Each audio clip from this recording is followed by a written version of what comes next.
Hello. Hey, what's going on? This is Renee.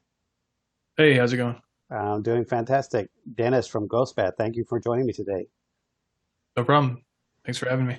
Oh, of course, of course. I mean, exciting stuff for Ghostbat. You got a new album coming out next month on the 29th. Exciting times for you guys, huh?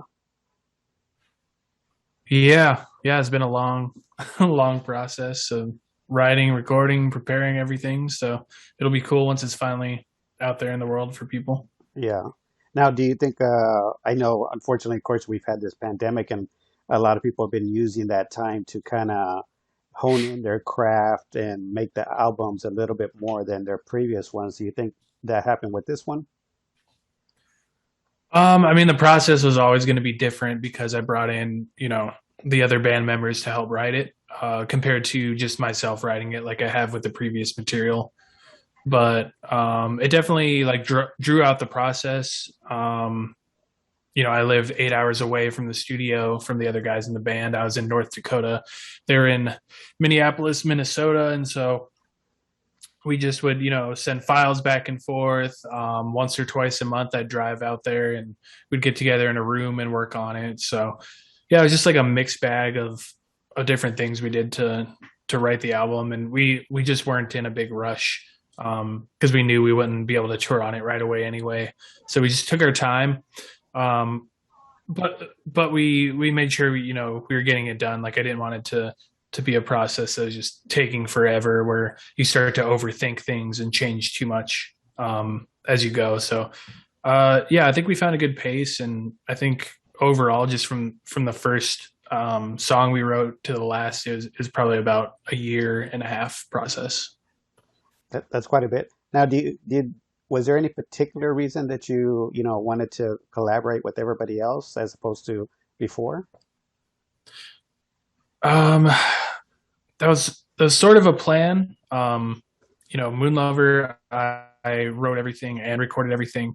On Star Mourner, I wrote everything, but the full band recorded their own parts. So it's kind of like a stepping stone. And then this one, the final part of the trilogy, I had everyone take their part. I think the main idea was I just didn't want it to sound too similar to everything before. And if I'm writing everything, it's going to have that very specific singular voice that I have when I write any music, period.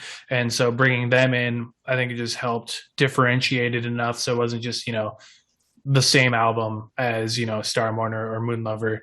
Because if it was just me, it'd probably sound a lot closer to those. So I don't know. I think it was deliberate and just pushing us forward, bringing something new to the table, bringing something more fresh. Yeah. Now, do you think it also kind of helped you to where you were able just to mainly focus on like the guitars and the lyrics as opposed to focusing on everything else, how the whole album is going to sound? I think we all sort of focus on every part. So even though, my main instrument's guitar and that's where I sort of base everything on, I also play piano on it. And then vocals were like separate and after. I always do vocals last and lyrics last. But during the writing process, we all would have input on every part. So like even if there was like a drum part, I would have my say in it. So would everyone else. But how we worked that out was the person whose part it was or whose instrument it was had the final say. So it would be like, you know, I think you should try this on this part, but if they really didn't like it, we wouldn't like force anyone to, change up this drum part or this bass part. So it was kind of a, how do you put it? It was just a full collaboration where I didn't want to force my thoughts on every single part. So I guess technically I could focus a little more on my own, but I did have, my say in the different instruments and everything that went on for the record. Yeah. Now, that's interesting that you say that you're writing the riffs first. At any point when you're doing that, a structure, writing the song, do you happen to have an idea as when you're starting to riff, or you just start playing and then until something catches on? I mean, I've been playing guitar for almost 20 years, and so for me, it's really natural to just sit down with absolutely nothing in mind, no plan other than the general idea for the album. So for this one, it was doom, dread, hatred, kind of our darkest album. That's basically all I had in my head. And then I would sit down if I was the one, working on my riff from scratch and just play around on the guitar until I found something that sounded right. And then the way I write is I'll use like a recording software and just sort of layer things on each other and like see what works together, what kind of chord changes and melodies go together. And it's just going back, playing over the part that I just played over and over again until I find something that I like. Yeah. And then once you start, once that part is done, lyrically, do you go off of what you're feeling from the song that you constructed, or do you kind of like pre-write lyrics or ideas and then construct it off of that? So this is the first time I wrote lyrics for Ghost Bath. And everything was completely finished before I wrote even the first lyric. We had demos recorded of every single song, and from those, I would just sit down in front of my computer. I'd have the demos playing, and then I'd have like a Word document up, and I would sort of listen to the track over and over as I wrote the lyrics, just so it was like in my head. And yeah, once I wrote out the lyrics for each track, then the next step was placing which type of lyrics and which lines were on each part. And that was a little bit more technical than I'm used to. I mean, my previous stuff, I would just, go to the studio in one take and just scream because there's no lyrics. So this time I had to sort of analyze it a little bit more. And I had like 3, 4 different vocal styles that I play with, the high wails, which are still there, a sort of more traditional mid-range like black metal vocal, and then like the super low like death metal influenced vocals. And so yeah, I experimented with putting each of those styles in different parts, and I would rephrase stuff if it didn't really fit in the part syllable wise. And yeah, it was just a learning process for me as I went. So I don't know. Yeah. I think it turned out all right. Like I really took my time with it. I really like prepared my throat and my voice to do these types of vocals because I'd never done them before. Yeah. Yeah. And it's not something you can just like, let me just wake up and start singing. I mean, I'm sure there's got to be a preparation. I've seen some people use like, certain type of, uh, I guess not so much remedies, but I've seen people use sprays or, tea, all these different things to warm up their vocal cords.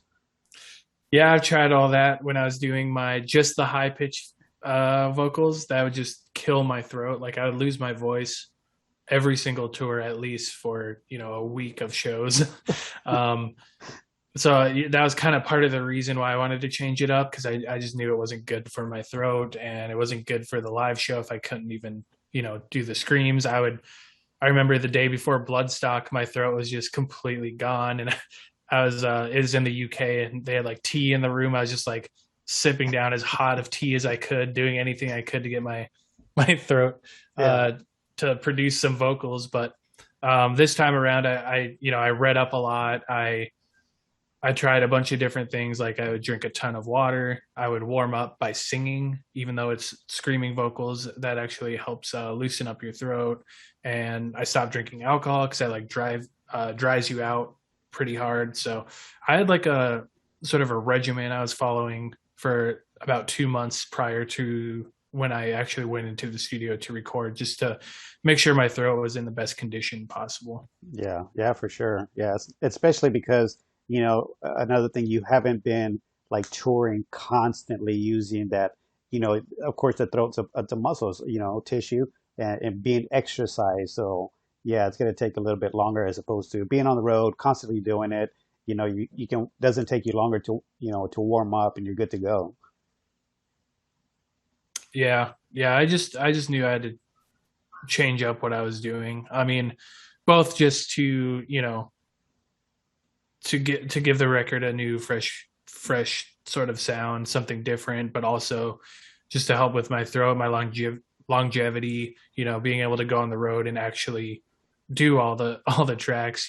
Sometimes I even had my guitarist previously on the road and like, dude, you gotta do the vocals here. I can't scream or do anything. So Yeah. yeah, I think I just I really focused on preparing my voice because I knew if I was going to make this drastic of a change with vocals, I had to do it right. It had to at least sound good. And so, because most people don't like change, and so if we were going to change it, I wanted it to sound good. So when people hear it, they're like, "Oh, this is new," and I really like it. Yeah, yeah. From you currently have two singles out, the "Convince Me to Bleed" and "Hide from the Sun." Of course, like you mentioned, this is one of your darker albums, and just you've also included the lyrics and the videos. And yeah, reading the lyrics, it's pretty deep and pretty dark. But I mean, it's what I mean, when you're listening to Ghost Bass, you know what you're going to be getting, which is, for fans, that's kind of what they expect. So when someone is listening to the album, would you prefer them to listen from front to back so they can get the whole story, or it's okay to kind of jump around with the lyrical content? I mean, if I had my preference, it would be to listen to the album as a whole, as one whole front to back. That's how I listen to pretty much all my music. I mean, with a couple exceptions, I'm not really the type of person who's just gonna find one track and be like, "Oh, I like this track." I find like, "Oh, I want to listen to this album right now," and I listen to the album as as one in context. Um, and I think that's sort of how we write things. I mean, it's just a singular vision throughout the whole album, and there's like highs and lows, and it's kind of like a journey that ebbs and flows. There's contrast, and it's put together in a certain way where it's sort of meant to be listened to as a full album at once. So like the whole thing about putting out singles is kind of weird to me, but I guess it's kind of like needed, just in the industry. That's kind of what you do. So Right, right. Yeah, no, I completely understand it, and I agree to, when I get an album, I like to listen to it front to back, because usually the artist, like you're saying, you put it together in that order for a specific reason, for it to have a general, a thematic impact, or a story of how, from the first song flows all the way to the last song. So yeah, I mean, I completely get what you're saying. yeah, yeah, we even like cut certain tracks. Like we wrote 20 something songs and then um, cut at least like half of them to figure out exactly what fits with the vision, with the atmosphere of this album. And then afterward, yeah, we switch tracks up. Like I would take, it would be in a completely different order. I'd listen to it and be like, no, that doesn't work, this works. And then you start finding really cool transitions, sort of like going from something super soft, and then if you the next track, so like that piano track, into something super heavy and intense right away, it just hits that much harder, and you can play around with stuff like that with different transitions. I even do it within songs, going from like a soft part to a heavy, or vice versa, and just how one thing travels to another. I really like playing with that. Yeah. Now, when you were constructing it and putting all this together, was there any challenges other than, you're saying distance-wise from the rest of the band members, you're about 8 hours, or to the studio, I'm sorry. Was that like the only challenge, or, is there anything else that came up? And if there was, how did you overcome those? I mean, other than the pandemic, um, just drawing things out. I would wait if it got really bad before I could drive out to like meet with these guys. We wouldn't, be able to be in the same room as much together jamming on a track as we probably would have liked. And so we ended up writing a lot like on our own. We have three different guitarists, and someone would write kind of the bass riff or send something to the rest of us, and then we'd take that and work on it instead of being in the room and just hearing it immediately and being like, okay, let's try this or that. Um, and also the George Floyd protests happened right in the middle of everything. There are like buildings on fire. literally a block away from our practice space. Right. Um, so it was just a lot of waiting for things to calm down and all kind of aspects. And um, as far as writing, I never look at the writing part as like something that's difficult. Like it's not work for me at all. It's my favorite part. It's fun. It's what I'm passionate about. So um, every part of the writing process I think is important, whether it's an obstacle like, oh, we can't get together. I think that just helps mold and creates the unique sound of each album, because to me, like, an album is based on the limitations you have, and not, you're never going to have unlimited resources and time, and everything's going to go perfect. There's always going to be um, some obstacles that come up, um, and that just helps to solidify that album and in that space and time and with those specific people, and that's what makes it like unique to anything else. Like no other album could have been written in that space, in that context. So Yeah. Oh, I completely understand. Now, the other question I had was, when you're talking about the creative process, when you're sending those files back and forth, do you think that at any point that whether that was a good thing to where I know sometimes like you're playing with another person, you can kind of feed off of each other, like, okay, yeah, that sounds good. Let's keep going with that. As opposed to sending a file to like, well, let me record this, send it off, see what the other guys think, and then I mean, I would think that would be kind of slow the process to getting it done. Did that kind of happen? um I mean, the sending the files back and forth, that's how I've always written everything, is just by myself on my computer. I'd pull up the file and I just layer stuff over it. So that's kind of my main way of writing. But on this one, I think it was cool because some of the songs are written mostly like that, just completely online, sent back and forth. Other songs were written in the room together. Other songs were a mix. So we'd start, oh, I have this part. Oh, let's add this part. And then we'd get together and it'd be both.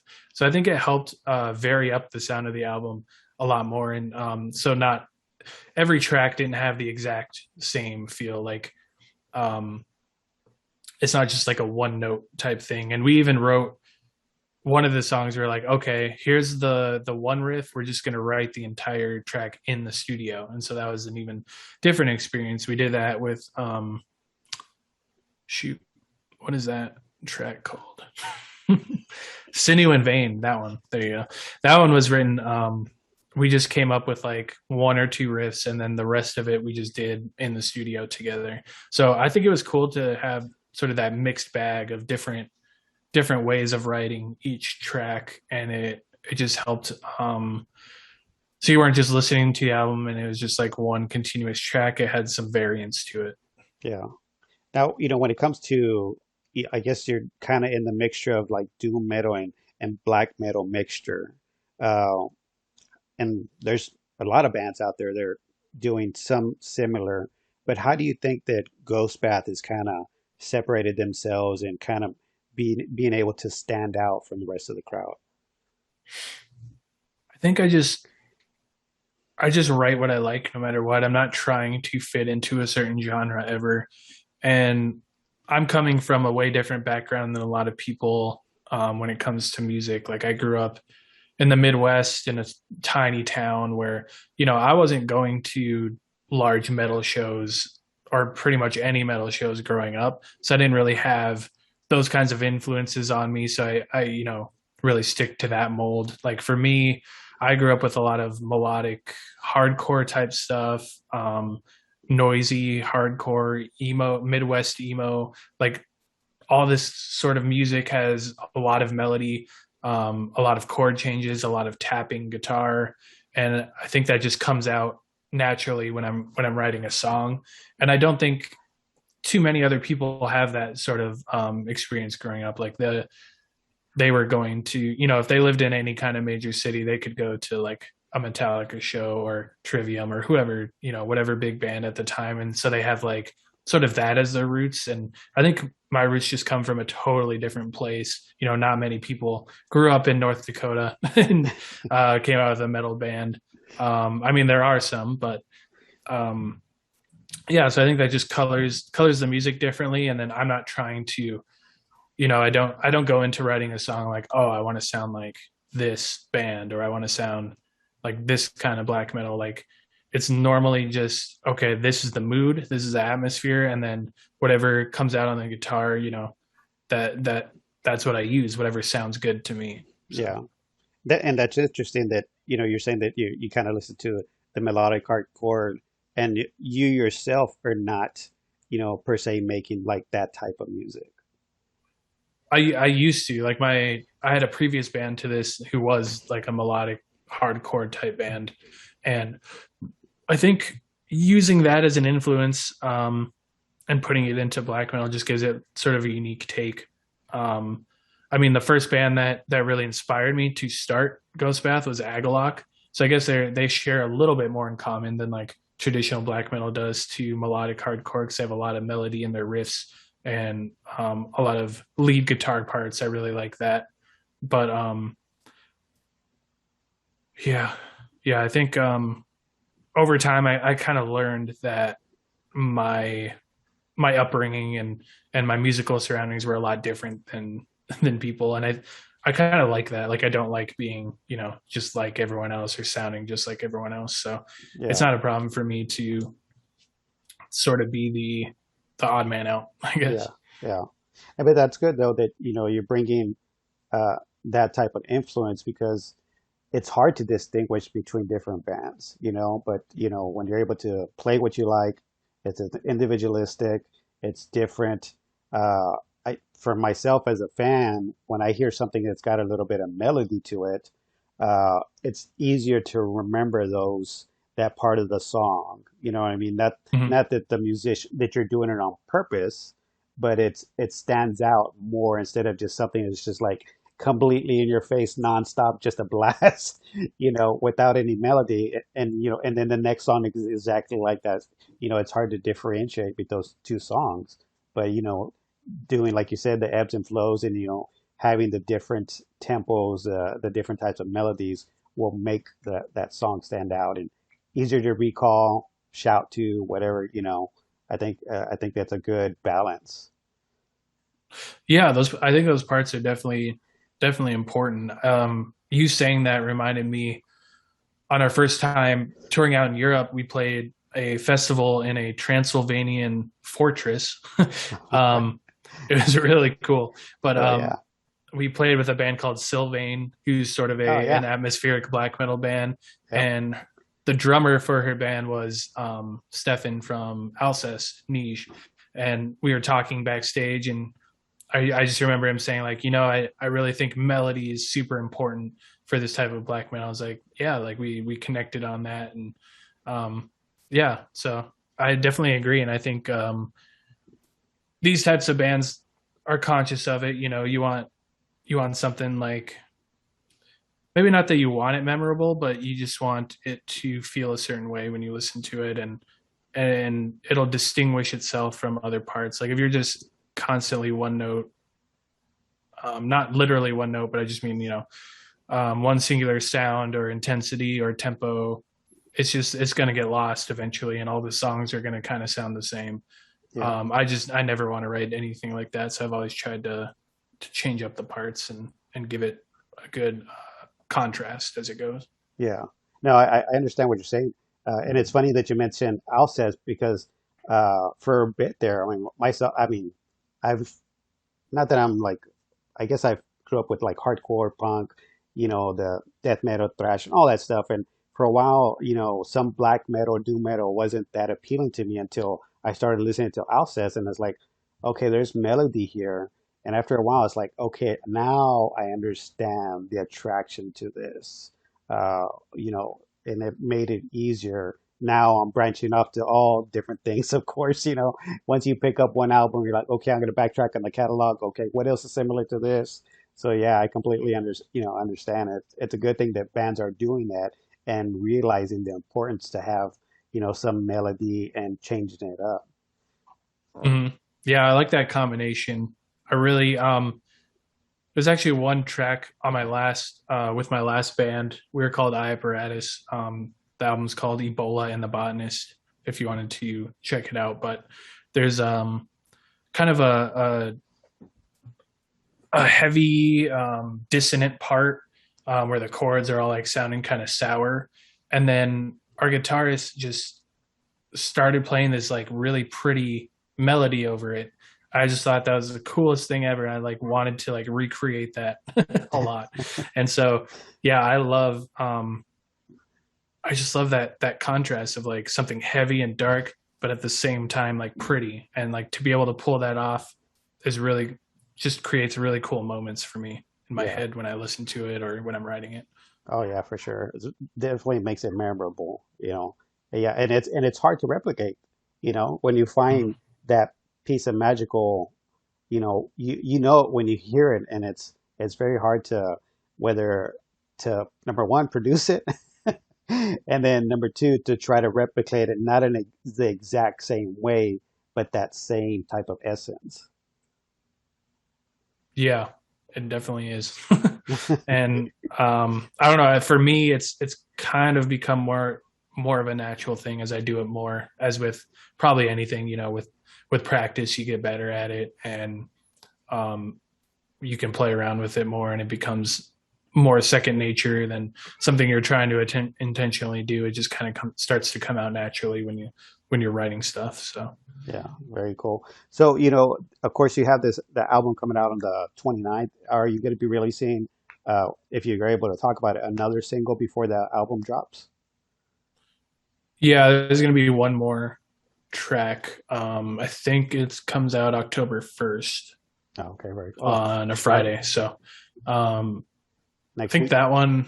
Yeah, wait, is that next week? Yeah. Okay, yeah, next week. So um, yeah, October 1st we'll be putting out another one. It is a longer track. It's more. I think it's closer to some of our older stuff because it has like intense parts. It has sort of a drop off part with like a lot of clean guitars and stuff like that. So I'm curious what people will think of that one. You never Yeah. know until it's out. So Yeah. Yeah, and that's interesting because, like you mentioned earlier, you write for yourself, and people are going to congregate to what they enjoy. And for as a musician for yourself, you have to write what you enjoy because you're the ones that's going to have to play this live.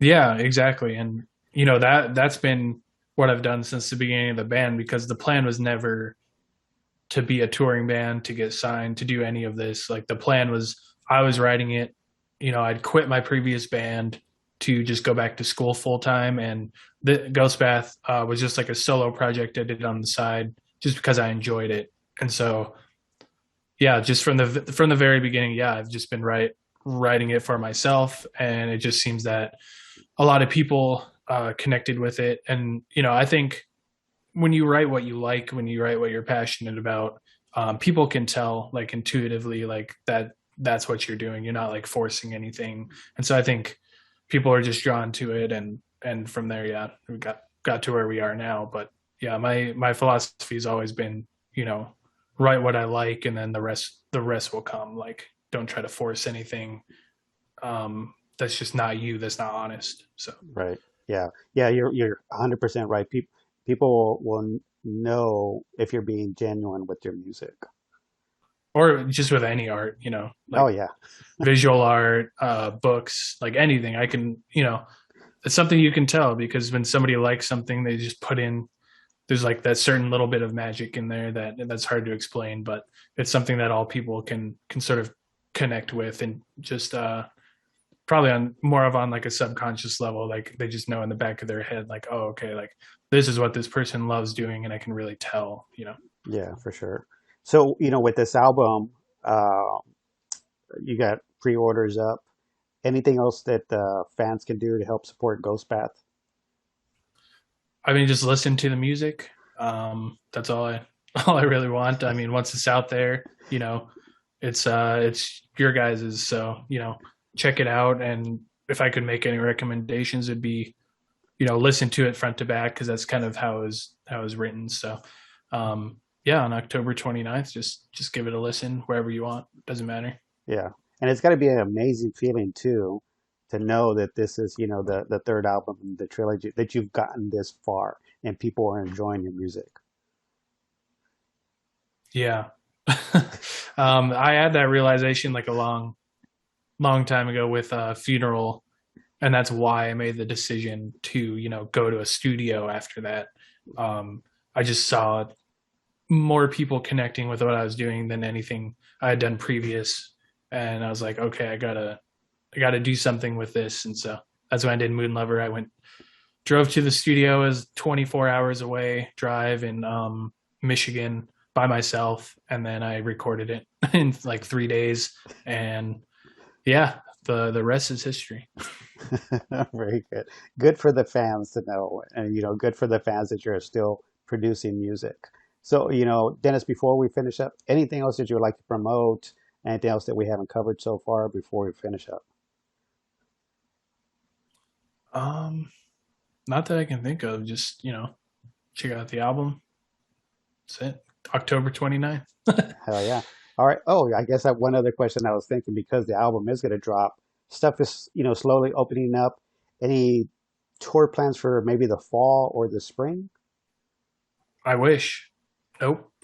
We want to be on the road. It's kind of difficult right now, so if anything does come up, we'll definitely post about it on all our socials or wherever you follow us. So Yeah. we're gonna try, but it's harder than you think right now, just with shows getting canceled and so many tours getting pushed into 2022 that already have lineups. So Oh my there's not God. like room for a new band to get on it right now. So Yeah, yeah, for sure. It seems like because some venues have closed down, everybody wants to get out there. Venues are filling up, the lineups are filling up. As a fan, it's fantastic, and we're going broke. yeah. But as a musician, it's hard to get out there and get to the venues and plan a tour Mm, safely. Yeah, I mm. completely understand. Well, Dennis, again, thank you for your time. I appreciate it. I hope, wish you the best on the release date. Of course, I always promote, if a fan can't purchase the stuff, purchase it directly from the band site. That way, it ensures that it gets to you guys and not spread around in other pockets. Rather support the band. Yeah, of course. Thank you for having me. I appreciate it. Okay, thanks. You take care. Have a good one. You too. Bye.